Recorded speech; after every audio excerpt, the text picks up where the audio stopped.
Let's get into Utah Jazz basketball because we all understand that is why you are here today, my friends. And obviously, as you know by now, the Utah Jazz have traded Rudy Gobert to the Minnesota Timberwolves for a package of players and 5 draft picks, including a pick swap. And I think a lot of the questions surrounding that trade are, did the Jazz win that trade? Did they get enough in return for Rudy Gobert? What does this mean? And I think very simply, Jake, I believe they won this trade going away. I think this was the best case scenario of any of the scenarios that we heard. Right. I feel like this trade was the best case scenario. Yeah, I think they did get great value back for Rudy Gobert. I think, before the Rudy Gobert trade happened, not only did you need to improve this roster, but I think there was this sense that the team, was just struggling a little bit from a relationship standpoint. And I think that that's something that, on this show, at least we've talked about for a long time, where it's like, hey, Don and Rudy, while they don't hate each other, they don't necessarily get along great. They don't love coming to the office, if you will. And I think that, when you look at the Rudy Gobert trade, I think the Jazz accomplished many things. Obviously, getting the deal itself done when Rudy had that type of contract, and you had to kind of work around that. Number one, I think that's a big accomplishment. Number two, I think getting guys like, Vanderbilt and getting someone like Patrick Beverley where you're probably going to flip him, I think is brilliant out of Danny Ainge. I think that Danny understands that for the Utah Jazz to have success and really keep going forward this coming season, he can't just make one trade and make it like the biggest trade of the offseason and think that that's going to work. Like, he understands that as part of the Rudy Gobert trade, I need to get some more assets to flip to make another trade. And I think that ultimately, like right here as it sits today, is where we are. But I think this Rudy Gobert trade absolutely was a win for the Utah Jazz. I also think it serves to show that Ryan Smith, the owner of the Utah Jazz, obviously wants to win and is willing to do basically whatever it takes. I mean, let's make no mistake about it. Rudy Gobert was a fan favorite for a lot of the Utah Jazz fan base. And so when you kind of take that into account, you take into account the money, what his role on the team was, it's not an easy thing to do. But they went and got the job done, and now I think you're in position to hopefully go and land Deandre Ayton. Yeah, and I think it is a pretty significant moment in the history of the Jazz. And last week when we were on the show and you had the NBA draft go down and you saw all the changes, and all of a sudden you're letting guys like Eric Paschall go and Trent Forrest go, and Juancho Hernan-Gomez, all of these questions about what's happening. And then Royce O'Neale gets traded for a first-round pick. And I said, I think this was one of the most transformative days and arguably the most important day in the last 10 years for the Utah Jazz. And then you follow that up a couple of days later with a trade like trading Rudy Gobert. And yeah, absolutely. I think the Utah Jazz won the Rudy Gobert trade. I do think they got enough for Rudy Gobert. I think it sets them up to be successful, certainly in the long term, but I also think it keeps you competitive in the short term because very clearly, Danny Ainge is not done dealing. And when you look at what this team is doing now, this whole situation around Deandre Ayton and that pursuit in that trade, I think it tells you that the Jazz are not looking for a rebuild. And one of the big storylines over the weekend was, is this a rebuild? Are the Jazz tearing it down? And you keep hearing, to the studs. Right. This is not tearing it down to the studs. This is retooling a roster, and this is doing what you have to do to get your financial house in order, because the Utah Jazz could not have competed at the top of the Western Conference with their finances the way they were. That's just not who the Utah Jazz are. That's not what this market will support. So I think it was absolutely the right move, and I do think the Jazz won that trade. I think it's hard to argue that the Utah Jazz did not win that trade. And for me anyway, I think these situations are very difficult. You hear what sources close to Rudy Gobert told us Friday about how emotional he was to leave this team, and how much he cared about the community. And for me, I think that matters because it's hard to find guys who are passionate about Utah. It's hard to find guys who want to play in Salt Lake City. There's that stigma or that rumor. Rudy Gobert was passionate about this town, but his fate was sealed the moment that Dennis Lindsey tendered him that contract. I mean, that's just the simple truth of the matter. Yeah. And again, we'll remember Rudy Gobert as one of the greatest defensive players of his generation, but I don't think there's any doubt we'll also remember Rudy Gobert as the greatest Utah Jazz big man in the history of the franchise. I don't think there's any doubt about that. He's the best center this organization's ever had, and trading him was not something, and trust me, my Jazz sources told me point blank, this is not something we did willy-nilly or without forethought or without understanding how impactful Rudy Gobert is to this team both on the floor and off the floor. So I think this was a big moment in time. And you know what, Jake? I also think that this hops us to the question of are the Utah Jazz trading Donovan Mitchell? And again, just from everything that's gone on, does it make sense for this team to trade Donovan Mitchell? Not at all. I mean, I don't think that you can on one hand say, hey, you know, our stated goal now is to, you know, retool but also contend, you know, retool but be a playoff team, retool and be relevant, but then go ahead and trade Donovan Mitchell. That does not compute for me. I don't know where you're going to get Donovan Mitchell value in a trade.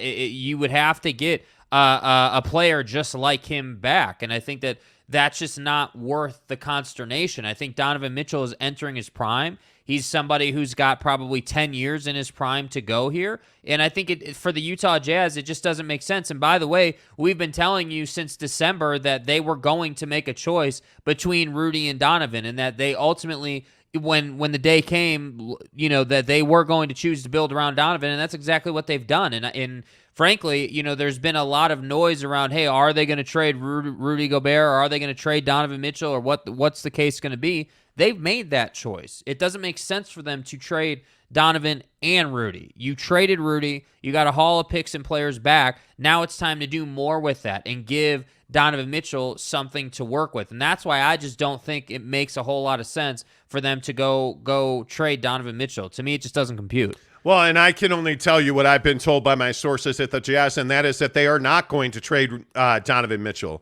And again, I think to what Jake just said, we've been reporting for 7 months now that the Jazz have told Donovan Mitchell, hey, we're going to remake this roster around you. You're our guy. You're the guy that we're going to build this team around. And I've been told point blank for 7 months that this team has no intention of trading Rudy Gobert, and reports out there that it would take like a home run package and something amazing. Sure, I mean, if you got a ton of picks and a ton of talent and the trade was overwhelming and it was an offer you couldn't refuse, sure, absolutely, you're going to look at that and you might even make a trade. But as I've been told, and I was just told over the weekend again, we have no intention of trading Donovan Mitchell. This is the guy that we believe can be the center of our organization and can carry this team to the playoffs and beyond. And I got to tell you, there is no appetite from the Utah Jazz to move Donovan Mitchell. He's going to be here, in my opinion, based on what I've been told by sources. And yes, it is true. They have gotten a ton of interest in Donovan Mitchell. I can tell you again that the Miami Heat have called, the New York Knicks have called, multiple teams, at least 10 teams have called the Jazz in the last 5 days and said, what's it going to take to get Donovan Mitchell? And time after time, the Utah Jazz have made it very clear they are not trading Donovan Mitchell. Not now, and not in the near future. And that may change. I think the other thing that's really important to discuss here is that also Donovan Mitchell has not demanded a trade. Donovan Mitchell is not asked to be traded. I asked that question point blank the other day, and I was told he has never again asked for a trade. Not now, not previously. He has never expressed a desire to relocate himself outside of Salt Lake City. So there could potentially, I guess, come a moment in time where Donovan does demand a trade. I don't think that's going to happen. I think when you look at where this Jazz team is and you look at the names that are being talked about coming into the fold to partner with Donovan Mitchell, whether that's Deandre Ayton or whether that's somebody else, I think the thing that Donovan Mitchell is very clearly being shown by action, not through words, is that this team is going to retool this roster, and they clearly have. Trading Rudy Gobert is a huge step in the right direction. It makes smart financial sense. It is smart basketball sense. And the haul of picks they got in return is unquestioned. Yeah. I mean, you got 7 first-round picks in the last week added to the fold of this team. That is really significant. In one trade alone, you added 4 first-rounders and a pick swap and a 2022 first-round pick from the Minnesota Timberwolves. I mean, there is no doubt, Jake, in my mind that this team is going to build around Donovan Mitchell, and the answer is unequivocally no, they are not going to trade Donovan Mitchell, in my opinion. Yeah, and I think if you're a Utah Jazz fan, you kind of need to put this one to bed. You know, they're just not. It's just not what the organization is going to do. And I'm not going to sit here and say that you shouldn't listen to all the Twitter noise about it or whatever. You can speculate, but I'm just telling you, like we have from very well-informed people, they are not trading Donovan Mitchell. And I think if I'm Donovan Mitchell, like as I said before the Rudy trade went down, like this offseason is everything to my career. This offseason is like I have to come back with a complete package as far as a basketball player is concerned. And I just think that the Utah Jazz are in a position here where they won't win a championship this coming season. I mean, I think we can all understand that, but they're going to contend. And I'm telling you, if they get this offseason right and they execute, they could be competing for a championship inside of 3 seasons. And if I said to you, hey, yeah, you're going to lose Rudy Gobert in that contract, but because of that, inside of 3 seasons, you're going to be competing for an NBA championship, I'm pretty sure like 99.9% of people would take that. And that's the path I think they're on right now. Yeah, I totally agree. I have been told repeatedly that this team is not trading Donovan Mitchell. There is zero appetite from Ryan Smith or Danny Ainge to move Don. I think they wholeheartedly believe that they can build the organization around him. And by the way, I wouldn't move Don either, just for the record. No, I would not wouldn't move him either. He is the prototype player that this league is thriving on. Like, if you look at what Donovan Mitchell brings to the table, Don's a guy that can score at all 3 levels. Yes, we've talked openly and honestly about the fact that he does need to bring back a better, deeper bag in the mid-range. He does. I mean, there's no doubt about that. He's got to be able to be a lethal weapon in the mid-range. But his three-point range expanded greatly over the last 12 months. I think the one big question that I continue to have about Donovan Mitchell is whether or not Donovan Mitchell can stay healthy for 82 games. And if he's a guy that's limping around when the playoffs come, this team is doomed. And we've seen for the last 2 years, he has not had legs in the playoffs because 2 years ago it was an ankle injury that was severe that I don't think he was fully recovered from up until at least the All-Star break. Then in the postseason this year, it's quad contusions, bruises, soft tissue injuries, that. Bro. It is exactly what Devin Booker was dealing with until Chris Paul showed up. Yeah. And I think the thing that's very clear is Chris Paul instilled a level of professionalism with your body in that organization. The Utah Jazz need that in a big way. You have got to find a way to keep Donovan Mitchell healthy. He is investing significantly in his body. We've seen that throughout his time in Miami. We've seen him playing ball, looking fresh, refreshed, explosive in Louisville. He's back home in New York City. You see him throwing out first pitches. You see him going to Mets game, living his life, having a good time. Donovan Mitchell is having a restful summer to this point. Yeah. I am excited to see Don get back in the gym and bring back a mid-range game. Yeah. That is critically important in my opinion. I think it's the one thing standing between him and superstardom in this league. And I think when you see the moves that the Jazz are making, Danny Ainge is doing his part. And it's time for Donovan Mitchell to step up and be a leader and be a healthy guy that's on the floor for a full season, Jake. 100% agree. And I think that, Don, the leadership thing is going to be particularly important this first season out with this new group of guys because it is the first season out. It is a new group of guys. And Donovan Mitchell needs to show that he is a winner. And when I say he's a winner, I don't just mean on the floor. I think winning winning is off the floor as well, like like in your workouts, in the locker room, like all of that, and I think that Donovan Mitchell is more than capable of it. I'm not certain. Donovan Mitchell certainly is not my favorite player in the league, but I definitely look at him and I say, yeah, this is somebody who I think the odds are that he is going to turn into one of the best players in the league. It's just a matter of that actually happening now. Like that's what we're waiting for, like taking that next step. And once that happens, I really think the conversation is going to change around this team. Good morning. Welcome to the Monty Show. We are talking Utah Jazz basketball and all of the headlines around the Jazz. Let's get your comments in here because, again, as we say every single day on this show, we could not be here without you guys. Thank you so much for supporting the show. All 116 of you watching, please give us a thumbs up right now. It really helps the channel grow. First one in is Luso's Research. Luso's Research says, we run a finance report with over 100,000 subscribers on Substack. Man, Substack is growing. What is it? Substack is essentially it's a, as I understand it, because Mark Stein, the NBA insider's on Substack, it's a blog platform. Oh, okay. And... Yeah. You know, it's one of those platforms that's emerging. Hell, Luso's Research has 100,000 subscribers on there. Says, we love your show. Keep it up. Hashtag better than Andy Larson. Oh, God, please don't start. Don't start. This whole thing this week, no, I'm not getting into it. I'm not doing it. James Knight says, morning, lads. Good morning, James. Good to see you all the way from Australia. Greg Hawkins says, sup all. Happy 4th of July. 4th of July. Happy 4th of July to you, Greg Hawkins, the international movie and television star. Yes. Greg Hawkins, good to see you.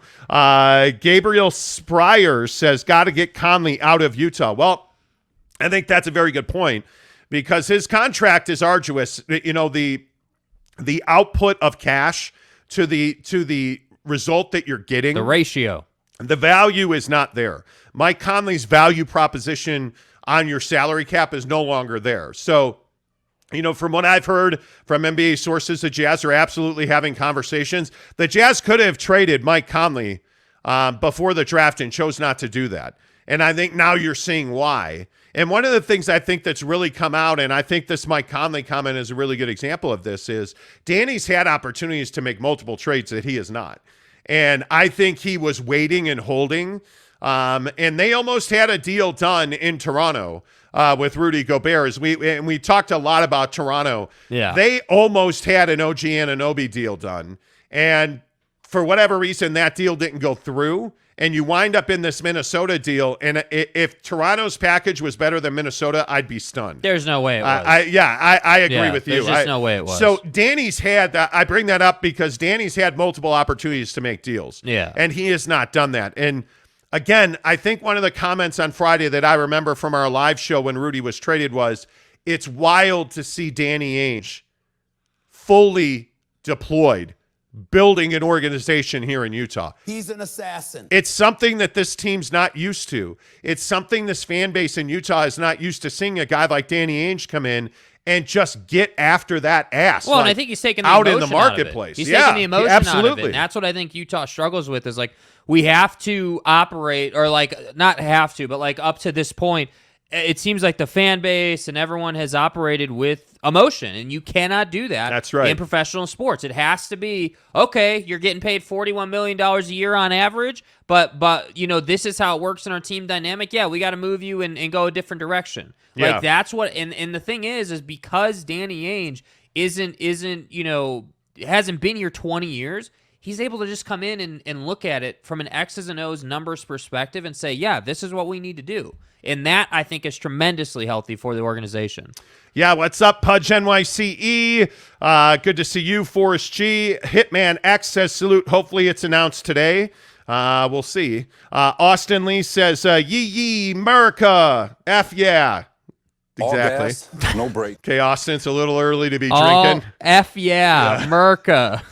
Well, that's from Team America. Right. You know that you don't know the movie Team America. No. Team America, F yeah! Like, if you don't know that movie, go look Team America up on YouTube after the show. If you don't want to leave, Obviously. you just hang out and stuff. Right, you know. right. Gabe Ledley says, happy 4th, you casuals. Gabe, good to see you, my friend. John Jackson, this is such a fun time of the NBA season. I look forward to watching this show every morning so that we can go over the list of I told you so's. It's a long list. Appreciate that. Appreciate that, bro. Thanks, yeah, JJ. I mean, I think it's one of those things where we have to find the balance. You know, we try not to be that show that says we told you so all the time, but frankly, there are some things that force us to have to do that sometimes. Yes, so I agree. Tanner Plummer, good morning to you. I think the trade was win-win. The Jazz have more financial freedom to build a championship roster, and the T-Wolves improve their defense. The Minnesota Timberwolves are going to be a handful. yeah. That is, Rudy Gobert changes the dynamic of that team. Karl Anthony Towns at the 4, playing on the perimeter. They can play a 4 out, 1 in with Rudy Gobert now. I mean, it just is. And Rudy doesn't need to score for that team to be successful, and I think that is the most important thing. And if you give Anthony Edwards any kind of runway to the basket, it's and over. Rudy Gobert's, those picks he sets absolutely are going to, I mean, it's going to open up a lot of space for those guys to operate. And by the way, last thing on that, I think, how on this show we've talked a lot about how Rudy Gobert doesn't necessarily have an individual offensive game. If there was ever a time when that was going to come out in his career, it would be now. Like if I said to Rudy Gobert, hey, you're going to a new team, it's time to show what you got, like this is the time. Like if you have a little push shot, if you have even any semblance of a jumper or anything, like now would be the time for that. Well, and I also think one of the things that's so interesting is that when you look at Rudy Gobert and you get traded in a situation like this, yeah, exposure happens. Are the Utah Jazz going to get exposed, or is Rudy Gobert going to get exposed? Yeah. Because you either gave up on a guy and didn't develop a guy who had all this offensive talent and you just didn't use it, or you're Rudy Gobert and you're a guy that's got no offensive talent and that's why you're not in Utah anymore. Yeah.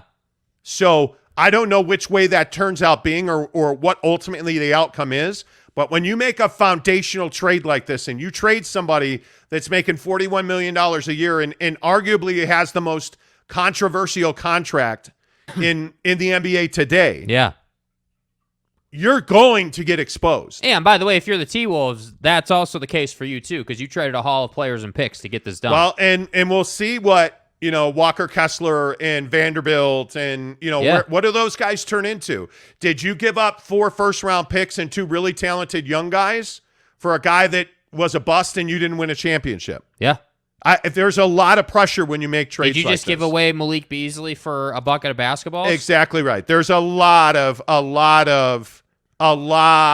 pressure. Yeah. Tanner also says Rudy is the greatest center in Jazz history. No, sir, that was Mark Ayton. He was a more complete player than Another Gobert. Day. Another day. I totally disagree with you. I think Rudy Gobert is one of the great defensive forces this league's ever seen. Yeah. I think he is a unicorn at the rim. You just don't see that very often at all. Yeah. Pudge NYCE says Rudy was limited. Don't disagree with that. James Knight, my guy, says Don is gone. Only a matter of time. No.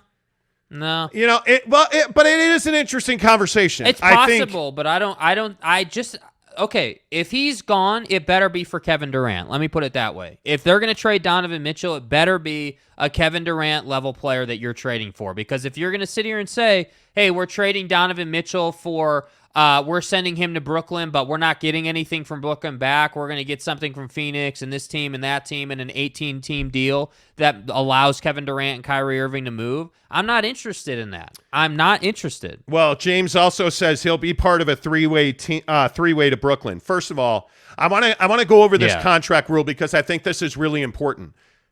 You cannot trade Donovan Mitchell to Brooklyn as long as Ben Simmons is on that roster by rule, because you cannot have 2 rookie extensions, and they call them designated rookie contracts, where a rookie got a maximum extension.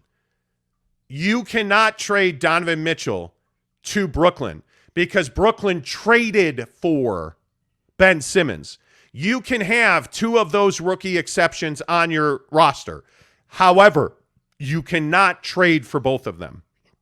So the Jazz can trade for DeAndre Ayton in a sign-and trade because Donovan Mitchell is their guy. So they extended him. Then they can go out and trade for another one to have 2. Yeah. Brooklyn cannot have Ben Simmons and Donovan Mitchell on their roster together at the same time because neither one of them was theirs, and they would have traded for both. So this idea that the Jazz can turn around and trade Kevin Durant or trade for Kevin Durant in exchange for Donovan Mitchell is just not factual.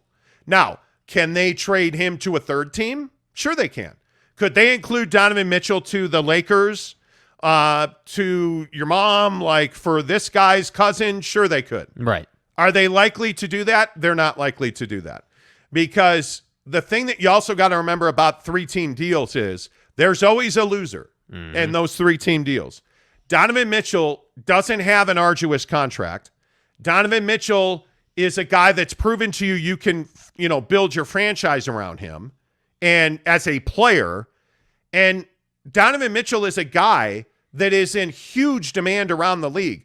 If you're rebuilding a team, and as it was explained to me by one of my Jazz guys, if we're going to rebuild this team, why are we going to go out and trade for a guy that we already have? Yeah. Because that's what Donovan Mitchell truly represents. He is the kind of player, and the Jazz know this, he is the kind of player you have to win a championship. You have to have his ability and skill set and ceiling to win a championship. Because Donovan Mitchell, if this is as good as Donovan Mitchell ever gets, and that's a valid concern and conversation, if this is as good as Donovan Mitchell ever gets, you should trade him. Mm-hmm.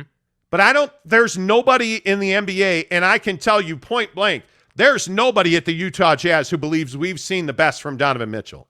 Nobody. I don't think there's anybody that believes Donovan Mitchell is at his ceiling. Yeah. And when you look at this Kevin Durant situation, NBA sources told me yesterday that the Brooklyn Nets have essentially put their foot on the brake a little bit here to just take a breath and look at what the market has brought to them.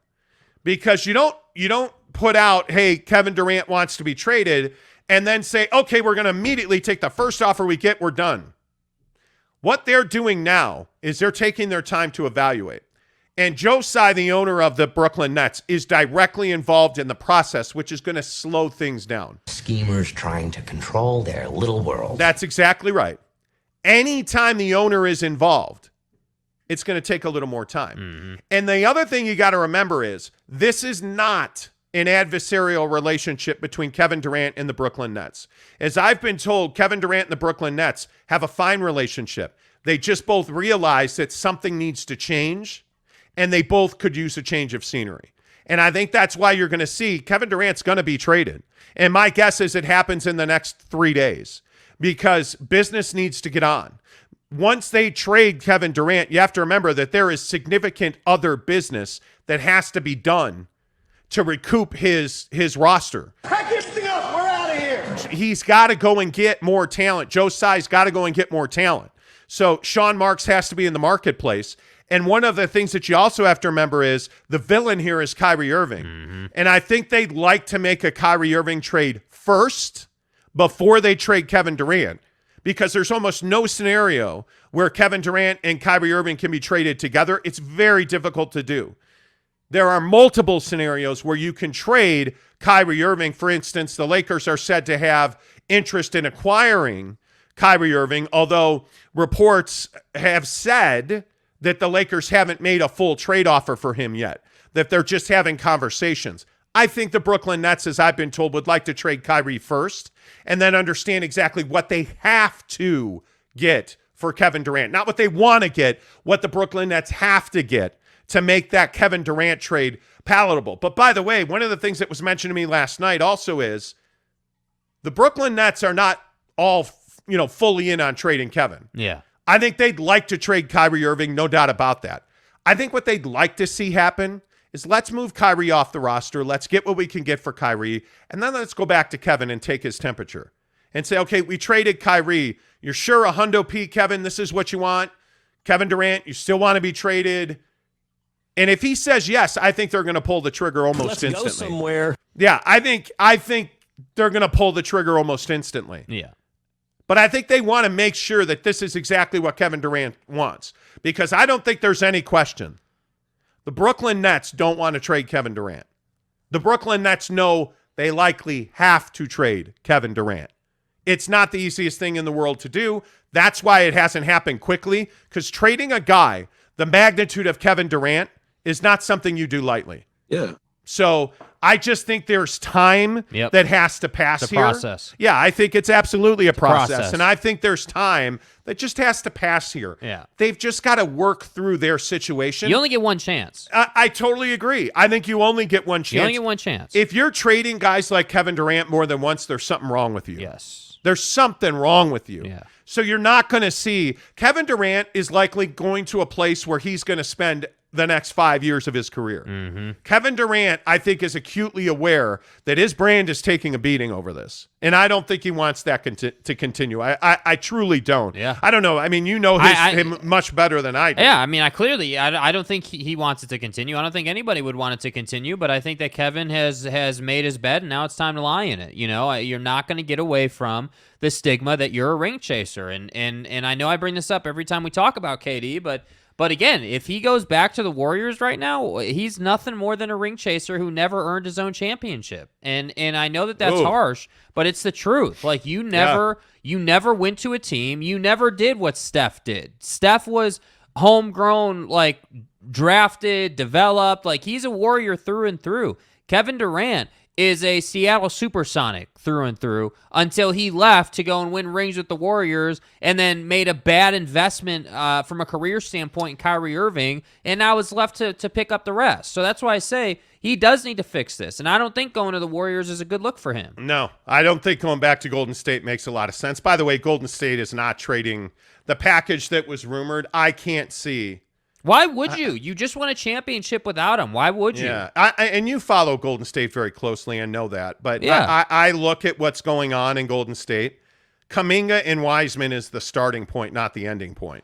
I mean, when you talk about what it would require, I just don't see how you give up Wiseman, Kuminga, and Jordan Poole in a trade package. That doesn't make a lot of sense. That's too much. It really doesn't. Let's get more of your thoughts in here. Again, we really appreciate you being part of the show and always commenting. It makes this show very special. David Morris says, James, where is Ben Simmons going then? Mitchell and Simmons can't be on the same team according to trade rules. That's right. That's right. John Jackson says, funny to hear all the rumors about the Jazz are now going to trade Don. I couldn't believe how every article was saying that even after the Jazz said we're not trading him. It's remarkable. Well, and I think when you have guys like Woj saying that even his sources are telling him they're not going to trade Don, like I just think that Donovan Mitchell is a very convenient figure in the trade conversations, and that's why you hear it so much. But I think for anybody who's plugged into the Utah Jazz organization, we know they're not moving him, and I will continue to say that because I just don't think it's going to happen. Shitty Greg. Okay. But wait, let's clarify. Right. It's SHIDDY. Got it. Maybe I should pronounce that Shaddai. Shaddai. Whatever. Gave us a $5 tip. Thank you, Shaddai. Whoever came up with that shit. You know. Owner Joe Tsai also saw over the last 3 years the homegrown Giannis Bucks, Steph Warriors win titles. Chemistry and culture matters, folks. Exactly. Yes, it does. Exactly. Your name can be shitty if you want it to when you make awesome comments like that. Yeah. I think that's exactly right. Completely agree, man. You look at, and this is kind of the issue with the Lakers to a large extent. The Lakers don't really have any of their own talent on that roster. Street Clothes Davis. I mean, you look at Anthony Street Clothes Davis, you look at LeBron, and you look at the issues with Russell Westbrook, $47 million. You look at all of these issues with the Lakers. Yep. And it's because they went out and tried to buy a championship. Now, there are some places you can do that, but if you look at the way that the dynasty era of the NBA was built, yeah, it was largely built on Kobe. It was largely built on Jordan, Magic, Bird. And you look at the fact, like even LeBron to Miami was centered around Dwayne Wade. Mm-hmm. You look at Golden State, their dynasty, and Greg's exactly right. Their dynasty's built on Clay, Steph, and Dre. Those guys, they all acquired through the draft. And I think if you look at Giannis, that's their guy. And you look at the thing with Giannis, and I know we talk about this a lot. Yeah. Their win was his jump shot. Yes. I mean, they didn't really become truly championship caliber until Kevin Durant tore his Achilles tendon and stuff, until they fell. But now I'm being a jerk. I should stop. Anyway, until Giannis started hitting Jays. I mean, don't tell me you can't develop guys. But you can. But I also think that Toronto was kind of a one-off with the Kyrie deal and the Kawhi deal. The Kawhi deal, excuse me. That was kind of a one-off. Yes, right? And no. Like, I think that Kawhi, it proves Kawhi's greatness. I think we have to give him a ton of credit. Like, you beat Joel Embiid. But who else has done that? Like, I'm trying to think in my mind Nobody. as we go back through. Like, I mean, LeBron comes back to Cleveland, wins a chip, but that's with Kyrie and LeBron, who was originally a Cavs product anyway. Dude, Kawhi, with all due respect to Kyle Lowry, Kawhi did that on his own, dude. Like, Kawhi carried that ball club, made the big shots, was the guy, was criticized for not being a player's guy.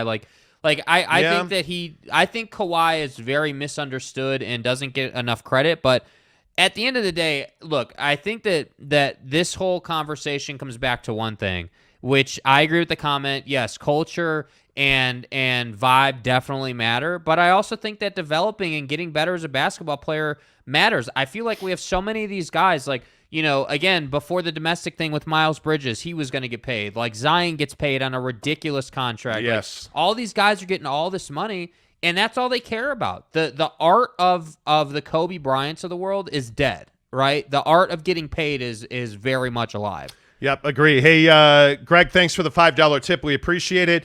If you guys are here right now, please give us a thumbs up. We really appreciate that. It helps the channel grow when you like the videos. Puts us in the YouTube algorithm. Please give us a thumbs up and a like. Let's see. eBay the Sofa Surfer back in the hizzy. Hey, what's buddy? up, eBay? He says, I haven't ghosted you. I just am not teleworking anymore, so I watch the show after the live feed ends. Well, we appreciate you being here. We really do. I love that show. Yeah, Terry Florence says, big contract late in his career, so it goes. History repeats itself over and over again. Yeah. But All here's right. the thing. Here's the thing, though, and I think this is important. You're not wrong, but I think the difference is Kevin Durant can go to any team and they're instantly an NBA title contender. And that's the difference. Because I still maintain he's the best scorer in the NBA. Yeah, and I think he's still got four seasons left in his prime with where he is right now. Yeah, Like, James Jensen says, I need me a Rudy Gobert jersey from the Wolves now. So many Jazz fans were saying that. Okay, what do you like more? Highlighter green from Minnesota or highlighter yellow from Utah? Why? I need a vote. Why? I need a vote. You're such a cock. Why would like that's so wrong. Marry one, kill one. Oh my God. Jaden Carrera says KD to the Suns. Okay. Scott Howard, good morning to you. Also, is it smart to help Phoenix get Durant, then have him standing in their way for the next 4 seasons? It's an interesting conundrum. I would take DeAndre Ayton on this team because I think DeAndre Ayton is a really good fit with the Jazz. I mean, we were talking about this in the very secretive pre-show meeting. Behind the scenes. You know, and stuff. Bro, what are you talking about, man? Where thanks to ESPN, we were watching Wimbledon. Anyway, how does DeAndre Ayton fit with the Jazz, Jake, in your opinion? I think DeAndre Ayton's a great fit. I think that the problem with DeAndre Ayton is he's soft mentally. That's one of the things that I feel like he shares with Rudy Gobert, but I think the big advantage is that he's offensive-minded versus defensive-minded. And I think that with the players you got in the Minnesota deal, like specifically Vanderbilt as an example, being that I believe he's 6'10", 250-ish, somewhere in there. Might be a little bit lighter than that, but being that he's got all that length, I think defensively you're going to be a lot better. I think that, you know, and Mike Conley either being traded or if he's not traded, I think you got to bring him off the bench. Like, I think your starting 5 is a lot more athletic. And so to me, if I'm looking at this and they get DeAndre Ayton, I really like it because I think it opens up Donovan Mitchell's offensive game. I think it gives Will Hardy a lot to work with as far as offensive schemes and, like, you know, what kind of positions can I get Donovan Mitchell in? Also, if you have watched Phoenix Suns basketball, specifically the finals run, you know that DeAndre Ayton is a lethal pick-and-pop player, which I think makes it so that the defense can't just key on Donovan Mitchell. So, yes, the short answer is yes, I think he's a good fit here.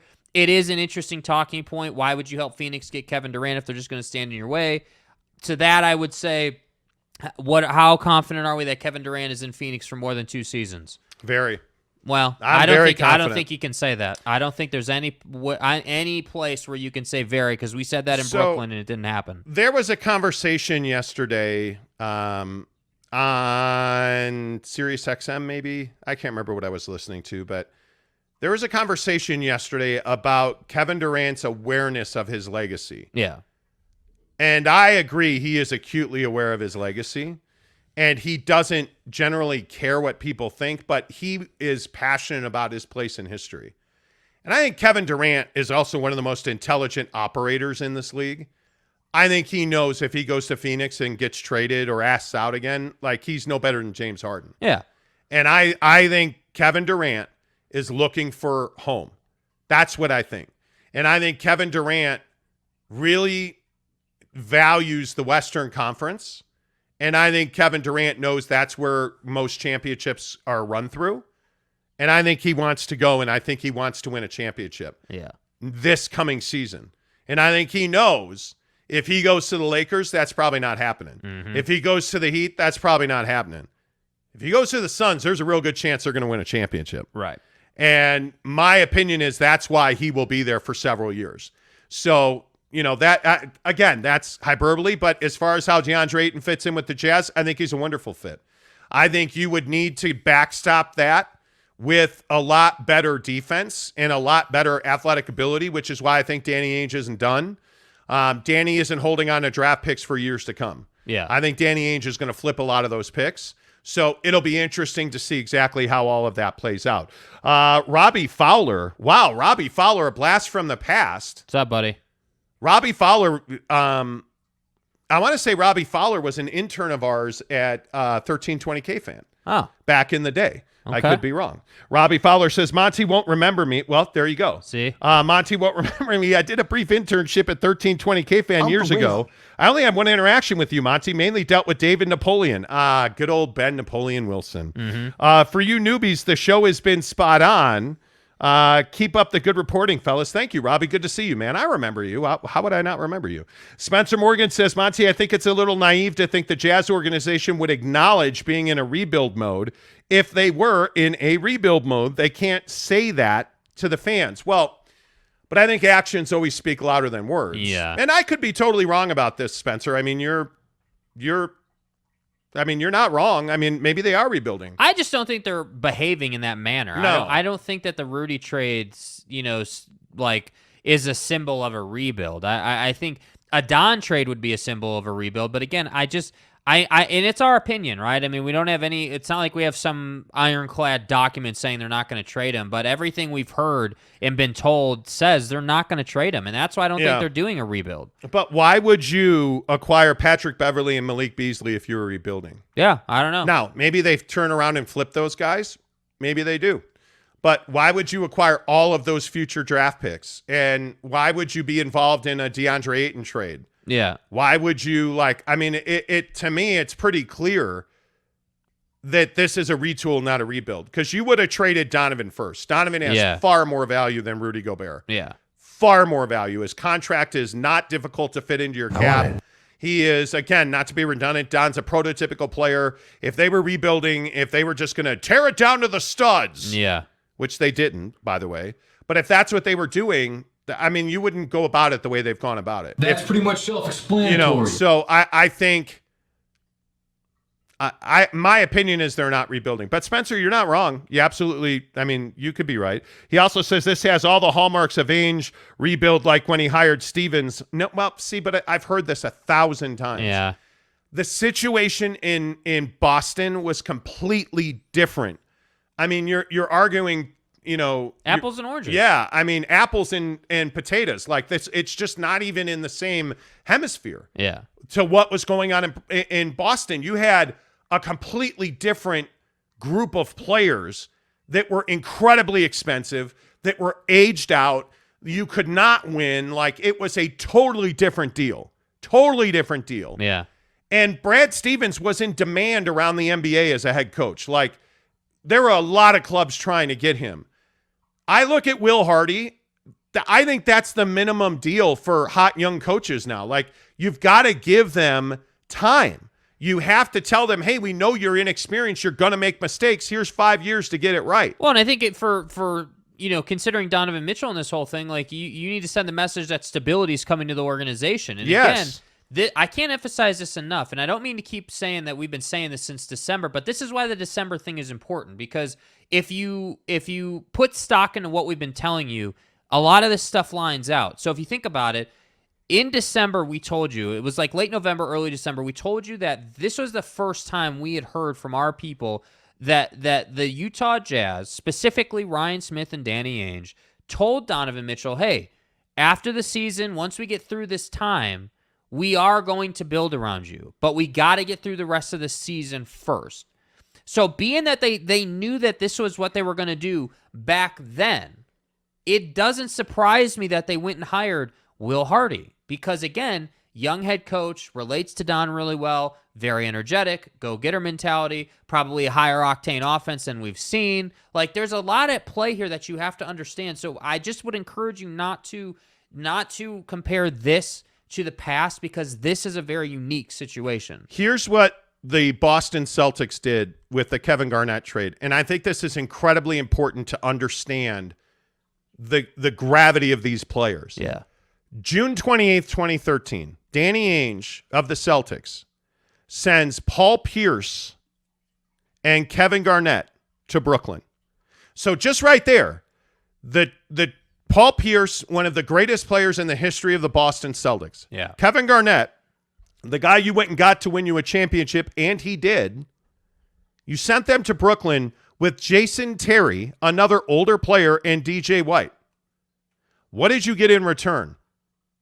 Gerald Wallace, who was a guy that never lived up to his potential. I covered him in Sacramento. Mm-hmm. Chris Humphries, who was a nothing player. Mm-hmm. Marshawn Brooks, Chris Joseph, and Keith Bogans. So essentially nothing. Essentially. For first-round picks in 14, 16, and 18, and the right to swap 2017 first-rounders. Mm-hmm. Obviously, they turned those picks into Jaylen Brown and Jason Tatum. That's a full rebuild. When you send out two of your biggest players and you get nothing talent-wise in return and all draft picks, they got a ton of draft picks. They also got a ton of talent. Malik Beasley's got a lot of mileage left in that car. Yeah, dude. Right? You look at Patrick Beverley. That's a guy you're probably going to flip. You look at Jared Vanderbilt is a great young player. To me, he's the best. He is the most valuable player in the trade. I would agree. For the Jazz side of it. I'm not saying he's better than Rudy, but like when you look at, hey, what did the Jazz get back? Vanderbilt to me is the guy that Fizdale is either going to make or break from a development standpoint. You're going to turn Jared into exactly what you need him to be for this team, or he's not capable of it, and you're going to end up moving on from him in 2 years. But I think he does have the goods, and Yes. I think that he will be here. I don't think that they'll flip him. Could be wrong, but if it was me, I wouldn't flip him. I would flip Pat Bev. I would flip the big they got that I can't remember guy's name off the top of my head. Walker Kessler. I'd flip him as well. And then some of those picks. You got to move from He's some an of those interesting picks. player just because of his experience in college. But Yeah. I mean, that's not – Vanderbilt is absolutely the guy you're married to. Yeah. This just is not nearly or even close to what happened in Boston. This isn't a salary dump. Like, it's not. Like, people need to understand this. This is not a salary dump. And the reason it's not a salary dump is because of how much return you got and what that return means for this team now. It's not like you said, all right, here's Rudy and Don, Paul Pierce and Kevin Garnett for basically, a bunch of washed up guys and some picks. Like, we're not just salary dumping here. What you did is you said, okay, the Rudy deal is basically preventing us from contending anywhere past the second round. So we have to move that. But to move that, we need to get equal value back. And that's exactly what they got. So Yeah. I just don't think it's a salary dump at all. Totally agree. All right, let's keep rolling with your comments. Thanks for the conversation, Spence. Always good to see you. Pudge NYC says, Spida most likely coming to my Knicks if he requests a trade. I don't think so. I'm so tired of, Donovan Mitchell and Emmanuel Quickley are in the Hamptons, and Don wants to be a Knick. He doesn't. Emmanuel Quickley is his friend. They've been friends for a long time. Like, it's the offseason, Right now is not the time you would go to the Knicks. It just is not. Yeah. I think that's, to me, now is not the time. I think you become I'd see him going to the Heat more than I would see him going to the Knicks.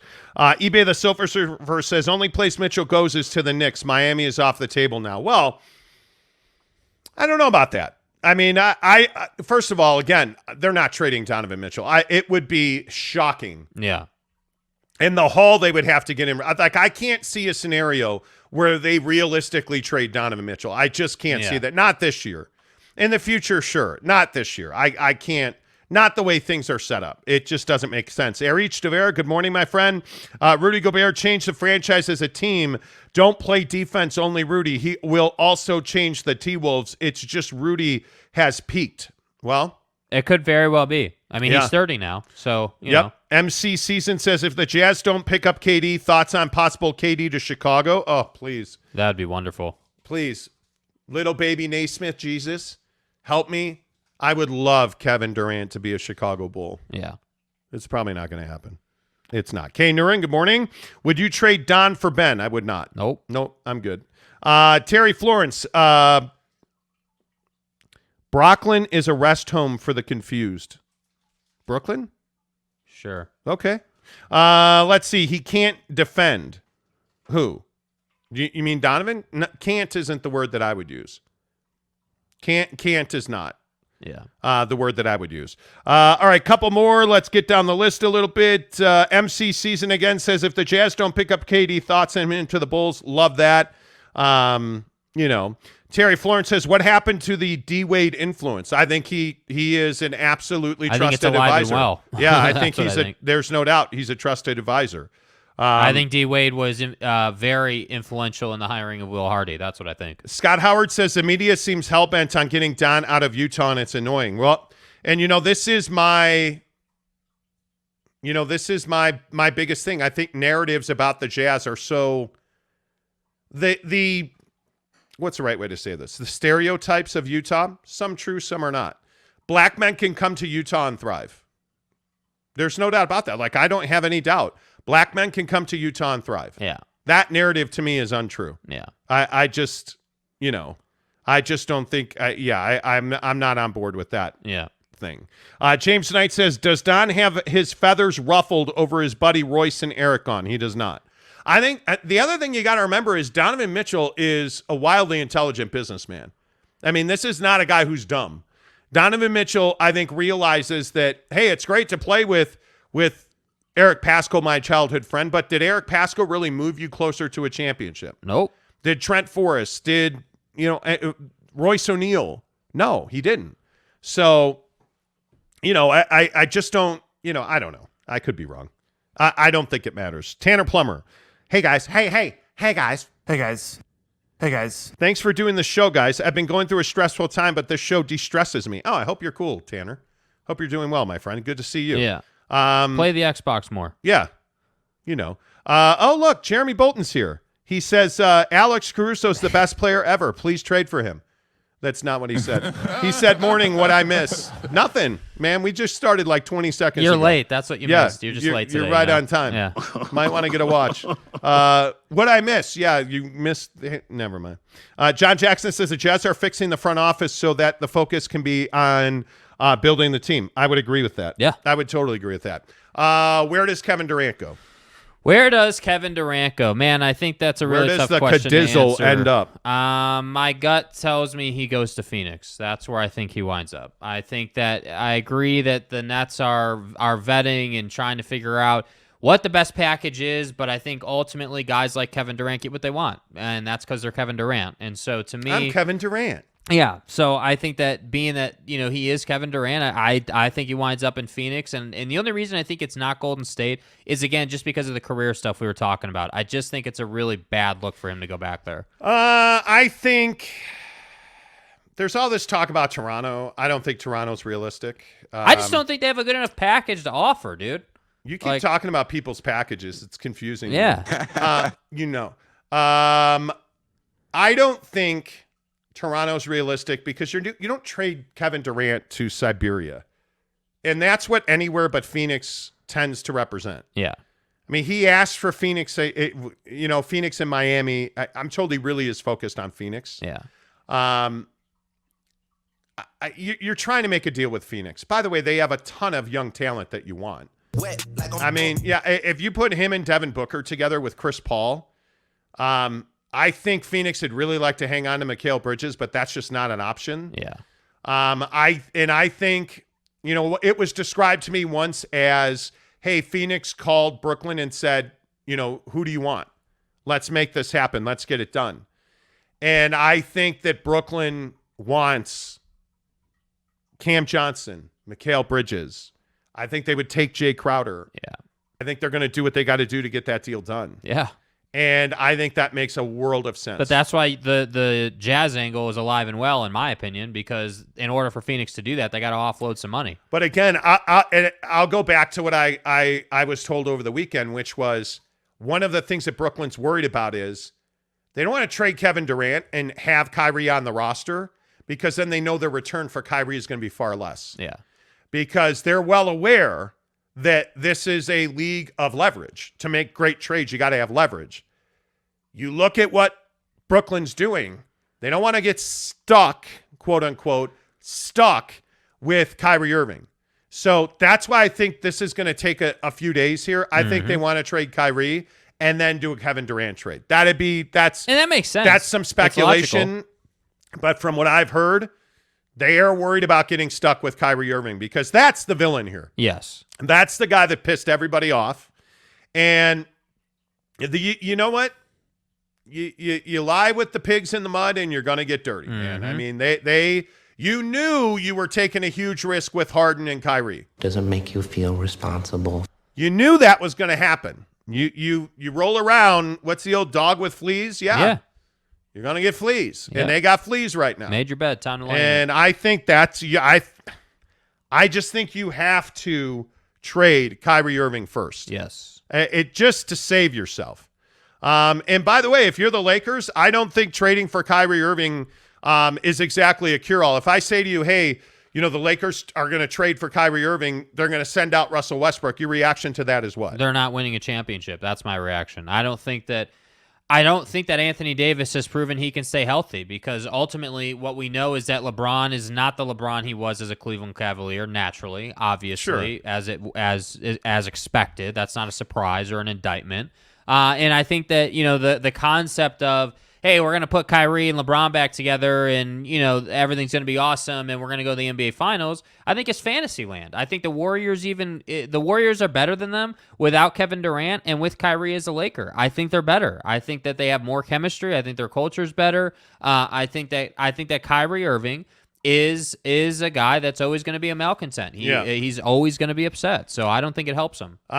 Wait. You guys misunderstood something I said. Rob Ketch said that Toronto is Siberia. Wow, how ignorant of a comment is that?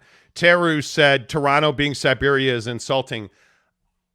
I'm not saying that Toronto's Siberia or a terrible place. When you trade Kevin Durant and pick the place, when he says, I want to go to Phoenix, and you trade him to Orlando's Siberia. When you have Kevin Durant and you have the relationship that you have with Kevin Durant, because again, I want to reiterate that as far as I've been told, Kevin Durant and Joe Tsai have a good relationship. Yeah. They're working together on this. When you trade him to anywhere else, Oklahoma City or Milwaukee or Chicago. Anywhere not on the list. Anywhere that he has said, hey, I want to go to Miami or Phoenix. Let's work in those parameters. I'm going to go to Phoenix or Miami. If you trade him somewhere where he hasn't said he wants to go, that's Siberia. It has nothing to do with Toronto per se, and I should have clarified that. And by the way, it should be said that those teams that are not on the list, like, the Raptors or the Magic or any team basically that's not Phoenix or Miami, yes, they know that they would have 1 year with Kevin Durant. And so you're not going to get the value back. And so that's... So, yes, I understand why calling it Siberia, there's a little misunderstanding there, but you need to understand that Kevin Durant, because he's Kevin Durant, is not going to just play for anybody. He's not just going to go anywhere you tell him to go. Yeah, and it's much more of a situation where I think you have to... Brooklyn also, the other thing that a lot of people aren't considering here is that Brooklyn also has... The reputation is on the line here. Yeah. I mean, Brooklyn would like to compete sooner than later. And if you burn Kevin Durant... If you send Kevin Durant somewhere he doesn't want to go, you're making a huge mistake because players control this league. And if they don't believe that they can get a good result in Brooklyn, they're not going to go to Brooklyn. And so I think when you look at the way this situation's playing out, I think people around the league view Kyrie Irving as a pariah. They view Kyrie Irving as a problem. Yeah. Kevin Durant is well liked in the NBA. Kevin Durant is a guy that 9 out of 10 teams that have on their roster. Yeah. And there's going to be some freak show that's going to be like, no, we don't want Kevin Durant. Okay, well, good luck to you. But every other team in the league wants Kevin Durant on their roster. So I think this is a huge moment in time for Brooklyn, and I think you better trade him to where he wants to go because you're going to wind up in a situation like people getting upset. I said that about Toronto. It's not but Toronto's a lovely city. A lovely city. I mean, I wish your hockey team would win, but you don't. Austin, yeah, no, go ahead. No, don't do it. Terry Florence says, I suggest a laser projection of Spider be displayed on the moon. Dark phase. Have an uneventful 4th. God bless America. Gotta feed. Talk to you later, Terry Florence says. Terry, appreciate you being here. Hullabilly says, if the Jazz trade Spider, which would be odd and dumb in my opinion, I'm moving with him. Plus, come on, y'all. It's a figure of speech. Monty isn't being literal. Yeah, I'm not saying that Toronto is freaking Siberia. You said it was the worst city on planet Earth, all right? We all know. Jesus. We all know the Bahamas is where Siberia, like, physically is. So, you know, it's not. That's like the Sbarro pizza in Siberia. I mean, Kawhi went there, and we haven't seen him since, so, you know. To Sbarro Pizza? Yeah. Did he get food poisoning? You guys remember when like going to the mall and having Sbarro Pizza was like everything. The world? Yeah. When you get a slice at Sbarro and then you go hang out at like Foot Locker? Yeah. Hello?